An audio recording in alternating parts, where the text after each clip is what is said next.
On today's show, the status of Rasmus Sandin and Dylan Strome, and how good are the Capitals to start this young season? I'll discuss next on this edition of Locked On Capitals.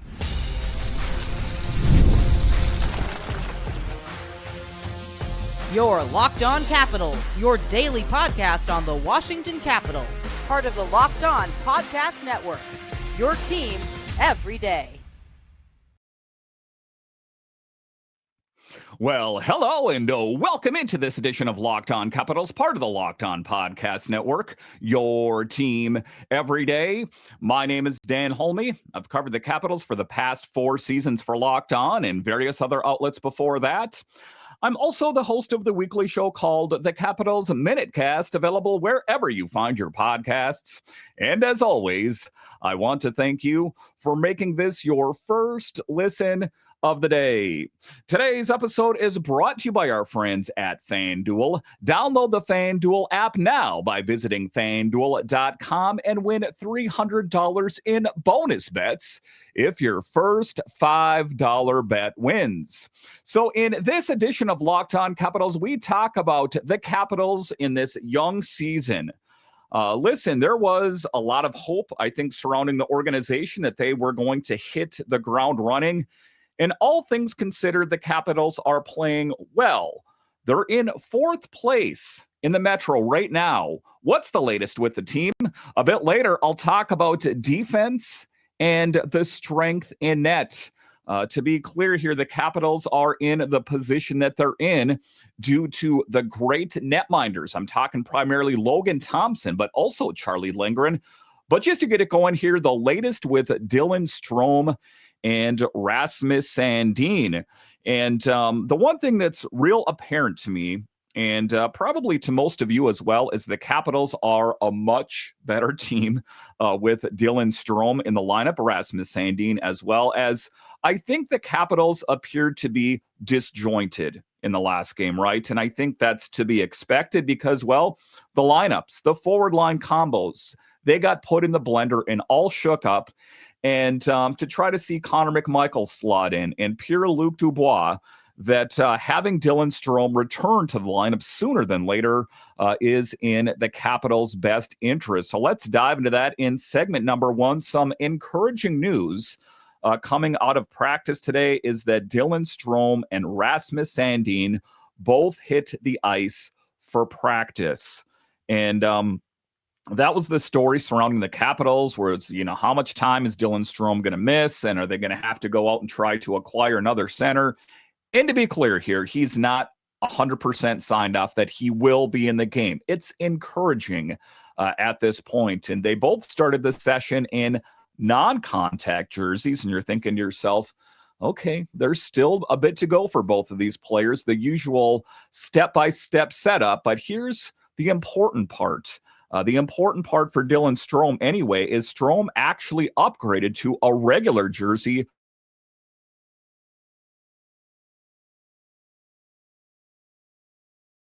An early take, of course, is that he appears closer than Rasmus to returning to the lineup, and that is huge. And a positive sign, considering he looked pretty banged up after the Ottawa game. If you didn't see the game, he left Saturday's game against the Senators, looked like he barely could put weight on his leg. And the feeling was, well, this is not good. And Chris Patrick, why didn't you do more in the offseason? Well, that came into real focus. And, like what I've talked about on this show is that the Capitals are leaning into the youth more than they have in the past. That means the expectations for guys like Connor McMichael to step up, for guys like Hendrik Slapierre and Pierre-Luc Dubois, who's no new guy to the league, but more from him as well. So encouraging. And seeing him out there on the top line with Ovi and Leonard taking reps again, that's about as good as Thursday headline as you can ask for. And interesting to see Ryan Leonard. How much more time will we see with him playing on the first line? I know you can only read so much into what you see at practice, but that's one thing I talked about. And if you're an everydayer of the show, I mentioned it, is I don't think we'll fully realize what kind of player Ryan Leonard is until we see him with some truly great talent. Sandin, however, it's not all great news. It's like, pretty good news. Stayed in a powder blue non-contact sweater. So encouraging in the regard that he's on the ice. Not so great news that he's not in a contact jersey, which indicates that he's not going to be in the mix as soon as we would like. And that's definitely what you'd expect when you're easing these guys back in. He was skating, he was moving, and that definitely suggests progress. And progress for him is all we can hope for. Spencer Carberry said after practice that he'll be chatting with Jason Service, the athletic trainer, to assess where these guys are heading into the weekend. And, I don't want to judge the Capitals minus Dylan Strome based on one game in a vacuum because it wasn't a horrible game. The fact that the Capitals were not able to score a goal, period, was, disconcerting, I guess. But I'm not saying the Capitals would have won the game with Strome in the game. They could have, but that's walking around in the land of woulda, shoulda, coulda, a land I wish not to navigate. And when reporters asked if either player needs a full contact session before rejoining the game time activity or, say, joining the Capitals this weekend, Carberry didn't close the door. He didn't say emphatically no. However, I think that it would be nice to see those guys get in some more reps before we insert them into the lineup. The last thing that you want is to take one step forward by putting them in a game and then have, not being 100%, exacerbating the injury and then taking a few steps back. I want the players in there now, right? Of course I do, but I want them in there when they're as close to 100% as possible. So, we got games coming up this weekend, something to keep an eye on. Of course, I'll have you guys covered here on Locked On Capitals. But speaking of the weekend, the Capitals and the condensed schedule based on, the Olympics, that there are a lot of back-to-backs. There is a lot going on. The Capitals, of course, host the Islanders on Friday. And just taking a sneak peek around where we are in the standings right now. Like I said off the top, the Capitals currently sit in fourth place with 27 points. The Devils are rating, or excuse me, the Capitals, you'll have to excuse me, I said goals for. The Capitals currently have 12 points, tied with the Hurricanes and the Blue Jackets. So a 12-point tie there. So I guess you could say the Capitals are in third. It's all about games played and all of that kind of thing. But so just the lay of the land here, the Devils, 16 points. Penguins, the surpriser, the shocker, 16 points. And the Hurricanes, 12, Capitals 12, Blue Jackets 12, the Islanders with 9 points at the bottom of the Metro. The Rangers, this was supposed to be their season to turn it around as well, currently with 10 points. So, you take a look at where the Capitals are at right now. They don't want to give up any ground. That a game or two loss, it was a loss to the Stars. It was a loss to the Senators. You don't want that losing streak to gain momentum because just what I talked about there, the Metro is very, very tight. That there are teams that are improving. Again, tell me you had the Penguins as doing as well as they are in your bingo card to start this season. I don't think that's the case. But injuries have definitely taken their toll on this young season. Ethan Frank, a depth piece at the end of the day, leaves the game injured. And that's not a good sign. When your depth gets injured, that is not good. And today the word is officially placed on the injured reserve after he collided with Mikko Rantanen, after he tried to take on the biggest bull in the China shop and, collapsed to the ice like a sack of potatoes. He needed help off the ice. And I think it was in that moment that he's like, maybe, just maybe, I bit off more than I could chew. It's being listed as an upper body injury, and what we've seen, it'll take a bit for him to get right again. It'll be interesting to see if the Capitals make a move going into this weekend, all those things considered. So let's just, break down what we saw at practice today. And this was, just kind of a fluid situation. Connor McMichael had an equipment issue, had to step off. So Stromer stepped in for a minute on that first line. What we did see, however, Ovechkin, Strome, Connor McMichael and Ryan Leonard on the top line. Like I said, the reason that Strome was in there is that there was an equipment issue with Connor McMichael, but I would expect, of course, if Strome's not good to go, that it's Connor McMichael. Second line, Protas, Dubois, and Wilson. That is a lot of grit on that line right there. That could be a line in the NFL at the end of the day. Some big dudes on that line. The third line, Anthony Beauvillier, Hendrik Slop here, Justin Sordiff, so a little bit different. We've seen Sordiff play on the fourth line. In the fourth line, Duhaime, Dowd, and Sonny Milano. All things considered, the third line in the last game kind of stood out. And it's not often that I'm on the show talking to you about the strengths of the third line. And again, just this is what we saw at practice on Thursday. It's not written in stone. We don't know for certain what we'll see on Friday night. Oftentimes it's indicative, but not necessarily the case. The defensive pairings are what you'd expect for the most part. Faravari and Carlson, Chychrun and Roy, Declan Chisholm with Trevor Van Riemsdyk, and Sandin and Dylan McElrath rounded things out. So if Sandin's cleared soon, we'll probably see some shuffling there as well. Between the pipes, Logan Thompson taking the starting reps. I would expect, I guess, that he is going to start Friday, and then expect Charlie to get in some work this weekend as well. I'll talk about the strengths in net for the Capitals in the last segment of today's show, but I like Spencer Carberry's tactic of leaning into Logan Thompson. Not putting Charlie in there because it's, we have to alternate. If it's a back-to-back, it makes sense, of course, unless there's some kind of, analytics that point to Charlie Lindgren playing better against a certain team. I'm going to go ahead and say lean into Logan Thompson. I think that is a sound thing to do there. And, put your aces in your places and put your best players in the lineup in hopes to bring you success. All right, so coming up here after the break, we'll talk about lines, depth, and Ovechkin. Off to a slow start. What gives? I'll discuss straight ahead.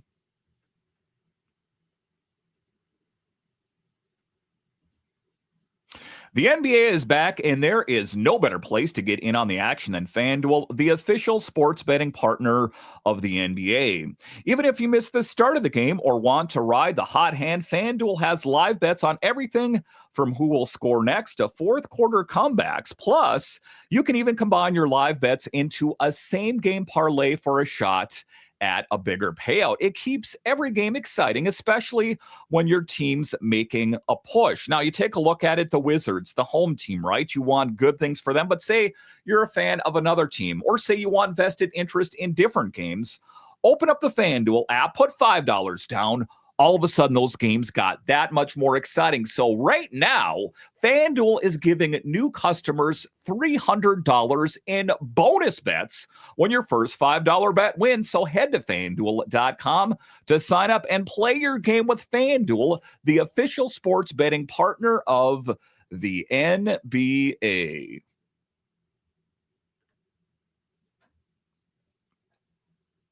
All right, welcome back into this edition of Locked On Capitals, part of the Locked On Podcast Network, your team every day. You can find me on Twitter. It's at DanCaps218. You can find the show on Twitter.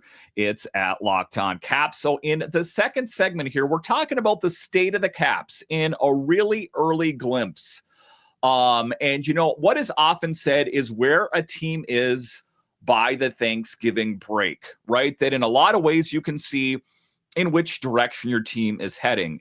And like I talked about in the first segment there, talking the standings, the Capitals are 6-4-0 with 12 points. Again, to reiterate, Hurricanes 12 points, Blue Jackets 12 points, Flyers 11, Rangers 10. It's really close, folks.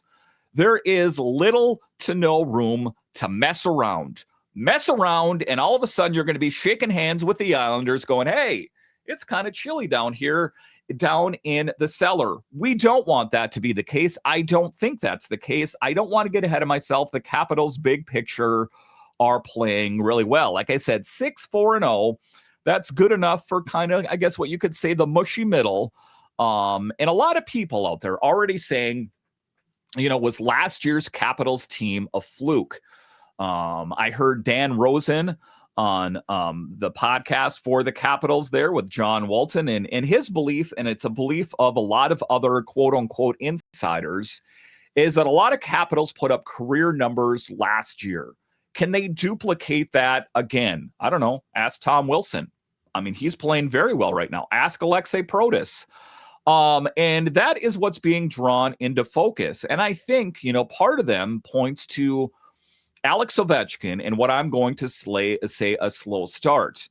And if you remember, last year ended with the Caps on top of the Metro. And honestly, a bunch of people calling it Ovechkin celebration tour. Like, you did really well because, everyone was vested in chasing down Gretzky. But here we are, 10 games in.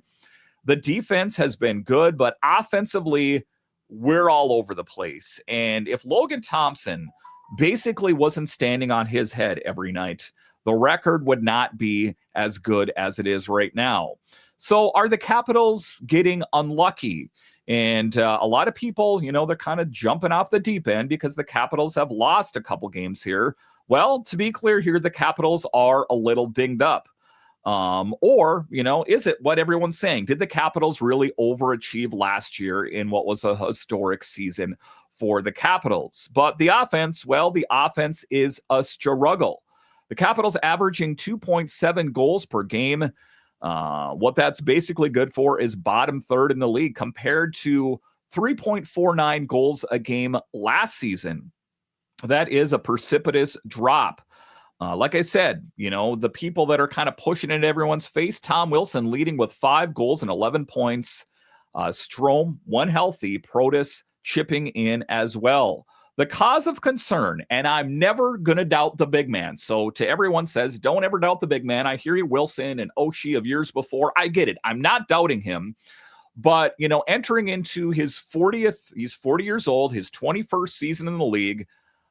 Is this going to be like Ovechkin that we saw before, right? That, he's got off to a slow start. There's a bit of a break in the middle of the season, and he's going to come back hot like he did a couple seasons ago. I don't know. I don't want it to be that long, but it's concerning the slow start that Ovechkin has had. Carlson and Chychrun have chipped in too. Got to give credit where credit's due to the Blue Liners as well. They're top 10 for shots on goal, but 23rd for shooting percentage overall.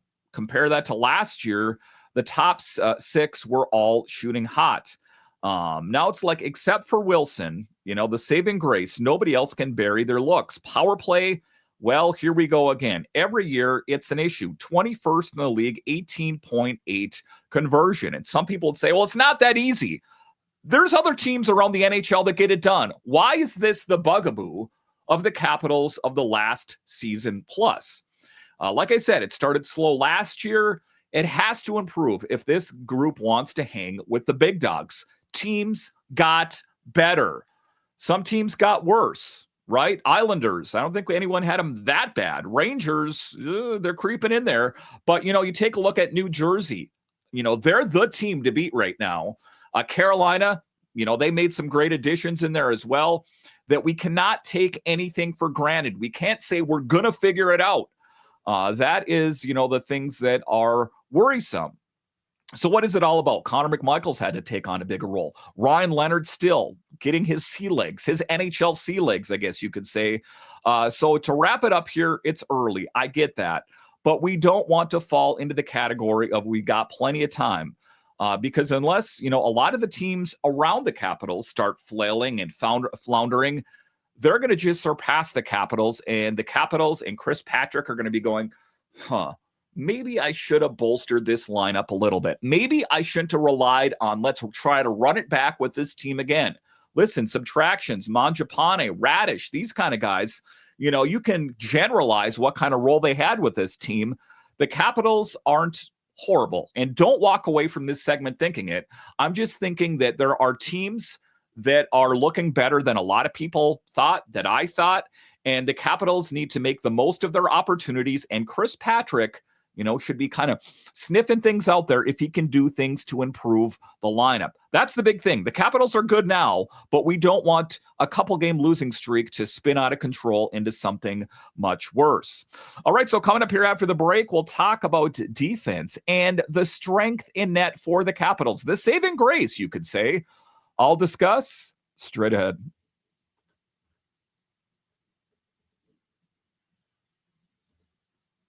Let's be honest, most of us can't even name all our financial accounts, let alone what they're worth.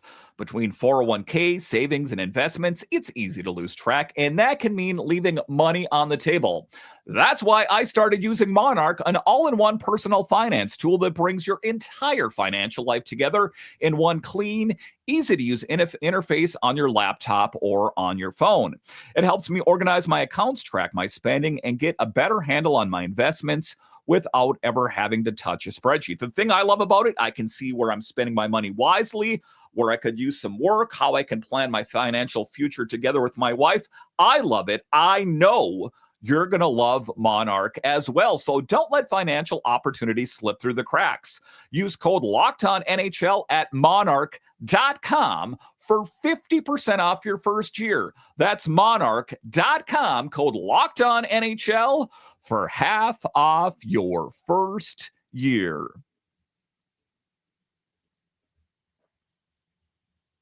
All right, welcome back into this edition of Locked On Capitals, part of the Locked On Podcast Network, your team every day. The best way that you can help grow the show is to subscribe to Locked On Capitals on YouTube, like the videos, and comment anything down below. And calling one and all, come join me on the Locked On Capitals Insiders. More and more of you are joining every day. Get exclusive news surrounding the Capitals in a text message form from yours truly. There is more information in the show notes. I would love to chat with you. In the final segment of today's show, let's talk about what is working. What is working? It's so easy to get negative, right? Like this isn't working and that's not working. Let's talk about what is, and at the end of the day, what could use some work as well. So let's get real here. The defense, right? Caps are number one in the league for fewest goals allowed per game at 2.2. That's pretty wild. That's defense. That is net minding doing great things. And if you wipe out that 7-goal disaster against Ottawa, the numbers look even better. They're along the second fewest shots on goal, even though they actually block the fewest shots league-wide. So they're keeping pucks to the outside a lot right, which is what Spencer Carberry does. Control the inside, the middle of the ice, and push them to the outside. It makes it that much more difficult. Carlson and Chychrun logging big minutes, and Chychrun's been active offensively. You see some gaffes from him here and there. He's a human, not a robot. But Chychrun's an interesting character where if he makes a mistake, people are like, what? He just looked totally out of place. I think the expectation for Chychrun is so high that if he has a miscue, a misstep, that people start asking questions. And Matt Roy quietly leading in block shots and holding it down in the second pair. Sandin is on the shelf, but he played big minutes and a really great addition, a depth piece at the end of the day. But Declan Chisholm, added over the summer, is fitting in swimmingly when called upon, right? That it's not like, we got to call for the guy that's got dust on him and hopefully I can blow off that dust and he'll be okay.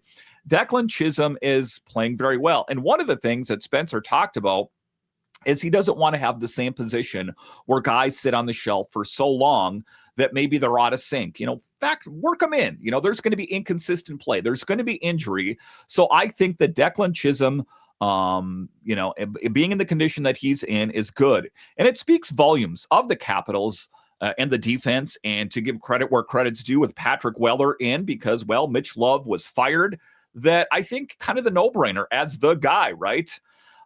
So there's a lot there, but goaltending has been the story.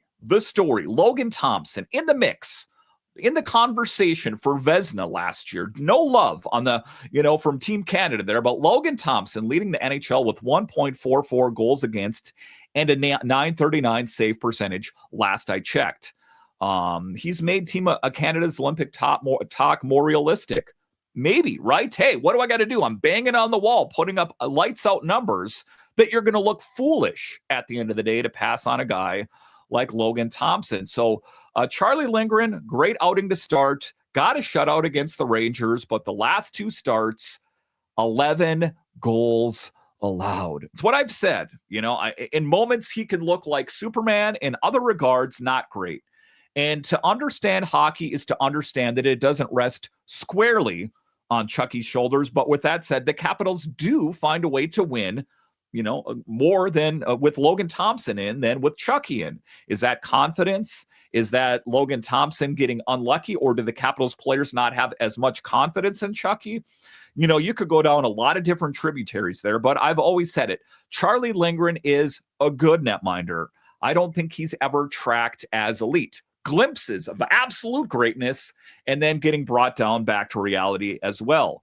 So if the Capitals can stay healthy, if we can get Strome and Sandin back sooner than later, if Strome and Dubois can be the lights out combo up the middle and lines 1 and 2, huge. If Ryan Leonard can, show glimpses of what we saw at Boston College, huge. But if they don't have that, say Ovechkin, continues to be lukewarm, and Strome and kind of monitoring the line combos, Beauvillier, a bit snake bitten, Milano. Are we going to see what we saw in the preseason? Put that all into the calculator and look at it. When you look at it, does it look like we need to make some additions? Yeah, kind of, and I think that, there were some additions that were made in the summer, sort of, pretty good. And Declan Chisholm, pretty good, but they didn't do the things that other teams did that make them next level. Look at Carolina, for example. Look at Vegas, or look at any of the other big guns out there in the NHL. The teams that are doing very, very well right now, a lot of them, not exclusively, went out and made some big moves out there. And then there's some teams that are just growing into the roster. The Canadiens, they floundered for a while. I know they made it to the playoffs, but there was a couple seasons that they weren't the greatest. Right now, in first place in the Atlantic, the Bruins free falling there. The Capitals in the Metro Division aren't, they're not pushing the panic button, but they need to button it up. They need to win games. They cannot afford to go on any more losing streaks. That's my big takeaway from the state of the Capitals as of right now. Listen, I want to thank you for joining me on this edition of Locked On Capitals, your only daily year-round podcast covering the Capitals. And I want to thank all of you that listen on the audio side and watch this on YouTube. You are what makes this show successful. And now for your second listen, check out the all-new Locked On NHL Game Night.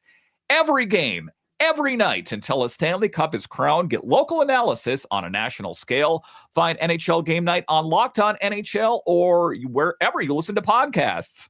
All right. Once again, I want to thank you for joining me on this edition of Locked On Capitals, part of the Locked On Podcast Network, your team every day. My name is Dan Holmi, and I'll talk to you again next time.